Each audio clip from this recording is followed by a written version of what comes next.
Kaushik, please मेरी बात सुन लो। दीदी के घर आने से पहले ही मेरी टिकट मेरे मायके के लिए करवा दो ना।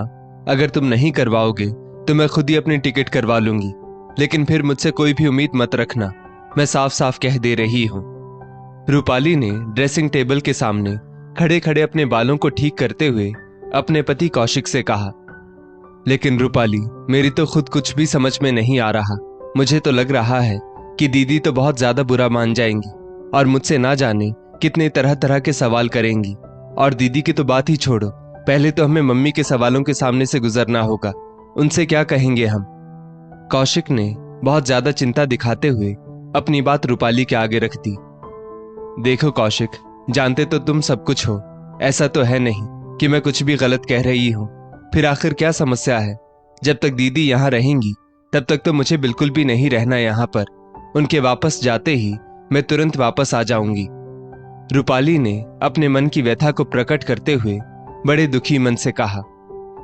रूपाली, मैं ये कहां कह रहा हूं कि तुम गलत हो। मैं तुम्हारी मनोस्थिति बहुत अच्छी तरह समझ सकता हूं, लेकिन ये भी तो सोचो जरा कि मम्मी से पंगा कौन लेगा। मैं तो शायद बिल्कुल भी नहीं। ये बात तो तुम भी बहुत अच्छी तरह से जानती हो। कौशिक ने थोड़ा सहमते हुए फिर अपनी बात रख दी, क्योंकि वो अपनी मम्मी दामिनी जी से बहुत घबराता था। कौशिक, अगर तुम बात नहीं कर सकते तो कोई बात नहीं, मैं मम्मी जी से बात कर लूंगी। अब जब मैंने मायके जाने का ठान ही लिया है तो फिर उन्हें बताना तो पड़ेगा ही। इतना कहते हुए रूपाली के चेहरे पर चमक सी आ गई। लेकिन रूपाली, तुम्हें डर नहीं लगता मम्मी से? कौशिक ने रूपाली का चेहरा ताकते हुए आश्चर्य से पूछा। कौशिक, पहले डर लगता था, लेकिन अब जब से खुद मां बनने वाली हूं तब से खुद से ज्यादा उस नन्ही सी जान की फिक्र रहती है। और एक मां अपने बच्चे के अस्तित्व के लिए किसी से भी नहीं डरती। ये बात कहते हुए रूपाली का हाथ खुद ब खुद अपने पेट पर पहुंच गया। उसको देखकर ऐसे लग रहा था कि वो अपने अजन्मे बच्चे को बड़े प्यार से दुलार रही है। सच कह रही हो रूपाली तुम। अब तो मम्मी से मैं भी निडरता से बात करूंगा। आखिर सवाल मेरे बच्चे का जो है। कौशिक ने भी रूपाली के पेट की ओर निहार कर अपने अजन्मे बच्चे पर अपना दुलार उड़ेल दिया। दरअसल समस्या ये थी कि रूपाली की ननद मधुरिमा जब देखो तब अपने बच्चों की एक भी छुट्टी पड़ते ही अपने दोनों बच्चों को लेकर मायके आ धमकती। खैर 2 वर्ष पहले इस घर में ब्याह कर आई रूपाली को इससे कोई आपत्ति भी नहीं थी। भाई, बेटी का मायका है तो फिर वो तो आएगी ही। लेकिन समस्या रूपाली को ये होती कि जब भी मधुरिमा मायके आती तो वो खुद तो हाथ पर हाथ धरकर बिल्कुल आराम से बैठ जाती और अपने बच्चों के साथ साथ एक से एक चीजों को बनाने की फरमाइश रूपाली से करती रहती। उन दिनों इतना ज्यादा काम बढ़ जाता कि रूपाली एकदम से पस्त ही हो जाती। मधुरिमा के दोनों बच्चे रूपाली के कमरे में घुसकर जी भरकर उधम मचाते, सारा सामान इधर से उधर उलट पुलट कर रख देते। लेकिन गनीमत हो कि कभी मधुरिमा के मुंह से एक बार भी अपने बच्चों को समझाने या डांटने का प्रयत्न किया जाता हो, बल्कि उल्टा वो यही बोल देती कि आखिर बच्चे नहीं खेलेंगे कूदेंगे तो कौन खेलेगा। और तो और रूपाली भी ननद के बच्चों से कुछ भी नहीं कह सकती थी। सास दामिनी जी भी बहू की समस्या की तरफ कोई ध्यान नहीं देती। रूपाली इतना ज्यादा पस्त हो जाती कि अक्सर बीमार ही पड़ जाती। एक बार रूपाली ने दबे स्वर में अपनी बात दामिनी जी के सामने रखनी भी चाही, लेकिन तब तो दामिनी जी रूपाली की बात सुनकर एकदम से भड़क उठी। अच्छा, तुम बड़ी अनोखी ब्याह कर आई हो इस घर में, मेरी बेटी का मायके आना बंद करना चाहती हो। तुमको अभी से मेरी बेटी और उसके बच्चों से समस्या होने लगी है। उसका मायके आना तुमको खलता है। सपने में भी इस तरह की बात मत करना, वरना उससे पहले तुमको बाहर का रास्ता दिखा दूंगी। फिर तो रूपाली ने बहुत ज्यादा समझाने की कोशिश की दामिनी जी को कि मेरा ये मंतव्य बिल्कुल भी नहीं है मम्मी जी। लेकिन दामिनी जी तो जैसे कुछ सुनने को ही तैयार नहीं थी, क्योंकि घर में सिक्का दामिनी जी का ही चलता था।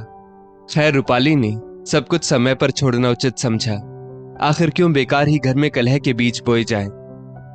समस्या तो उसकी कौशिक भी समझता था, क्योंकि मधुरिमा के बच्चे बहुत ही शरारती, जिद्दी और उदंड थे। उसको भी वो लोग तंग कर देते थे, लेकिन वो भी अपनी माँ के आगे एक तरह से मजबूर था। इस बार जैसे ही मधुरिमा का फोन आया कि बच्चों की छुट्टी हो गई है और वो बच्चों को लेकर मायके आ रही है, बस रूपाली ने फटाफट मायके जाने का कार्यक्रम तय कर लिया, क्योंकि इस बार वो अकेली नहीं, एक नन्ही सी जान को भी अपनी कोख में पाल रही थी। अगर उसको कुछ हो गया तो वो खुद को कभी माफ नहीं कर पाएगी। और वैसे भी वो जब से प्रेग्नेंट हुई थी तब से ज्यादा काम भी नहीं कर पाती थी। डॉक्टर ने हल्का फुल्का बेड रेस्ट भी बताया था, बस इसीलिए वो मायके जाने को उतावली हो रही थी। लेकिन असल समस्या तो ये थी कि बिल्ली के गले में घंटी कौन बांधे। कहने को तो रूपाली और कौशिक दोनों ने ही कह दिया कि वो दामिनी जी से बात कर लेंगे, लेकिन हिम्मत तो दोनों की ही नहीं पड़ रही थी। खैर, बात तो अपनी रखनी ही थी, फिर परिणाम चाहे जो कुछ भी हो। दोनों लोग एक साथ दामिनी जी के कमरे में पहुंच गए। दामिनी जी बैठी बैठी टीवी पर भागवत कथा सुन रही थी। अरे आज तुम दोनों एक साथ?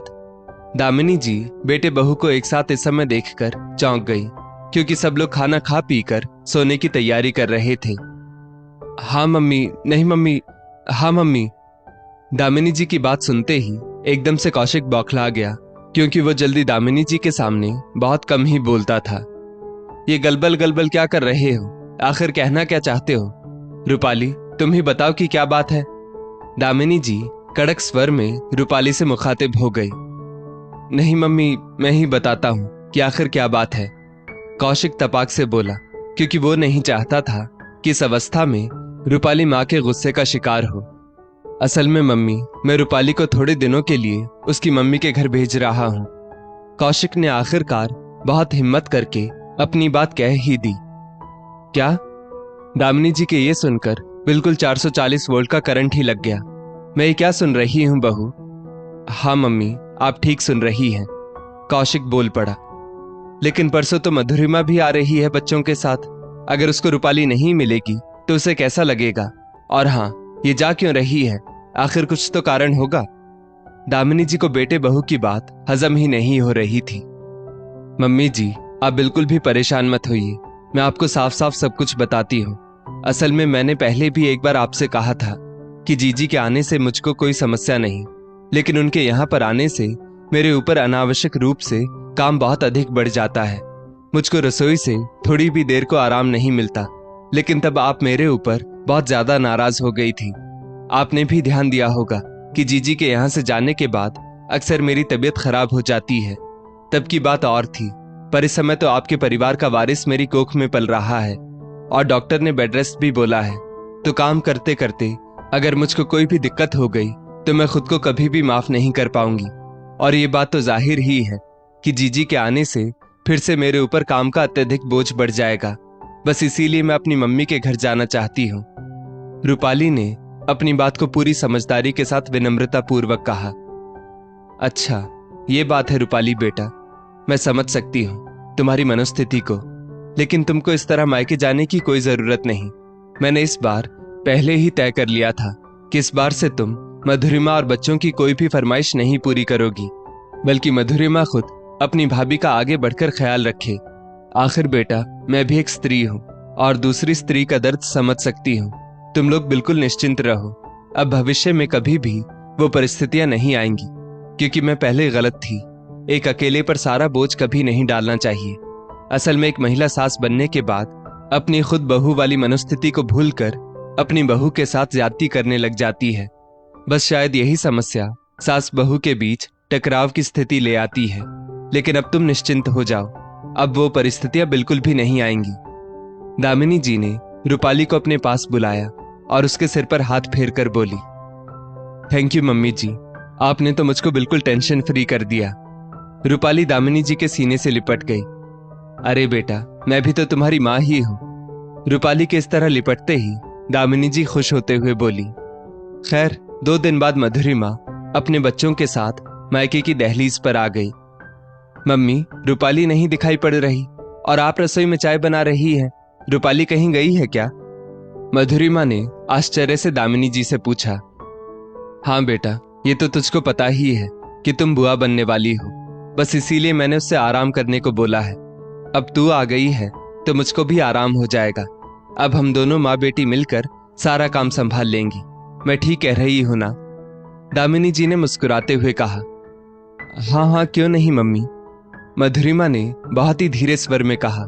लेकिन मन ही मन तो वो बुझ ही गई कि वो तो ससुराल के काम से बचने के लिए यहाँ भाग कर आती थी और यहाँ भी काम। खैर, अब तो वो आ ही गई थी। और हाँ मधुरिमा बेटा, अब तो हमेशा ही यही होगा क्योंकि जब बहू की गोद में बच्चा आ जाएगा तब भी तो वो इतनी जिम्मेदारियां नहीं संभाल पाएगी। तुम मेरी बात समझ रही हो ना बेटा? दामिनी जी ने मधुरिमा का चेहरा निहारते हुए कहा। हाँ मम्मी, ठीक है। और 2 ही दिन बाद मधुरिमा बहाना बनाकर वापस ससुराल लौट गई और उसने जल्दी जल्दी मायके आना भी छोड़ दिया। और अगर आती भी तो दामिनी जी उसे रूपाली की कुछ न कुछ सहायता करने को कहती रहती। मधुरिमा को मजबूरी में ही सही, लेकिन रूपाली की सहायता करनी ही पड़ती, क्योंकि मधुरिमा भी दामिनी जी से डरती थी। खैर, रूपाली अपनी सास के इस बदले हुए रूप से सचमुच बहुत ज्यादा खुश होती, और अब रूपाली खुश रहती तो कौशिक भी खुश नजर आने लगा। दोस्तों, इस स्टोरी को लेकर आपकी क्या राय है? नीचे कमेंट करके जरूर बताइएगा, और ऐसी ही और भी बेहतरीन वीडियोस के लिए हमारा पेज जरूर फॉलो करें। धन्यवाद।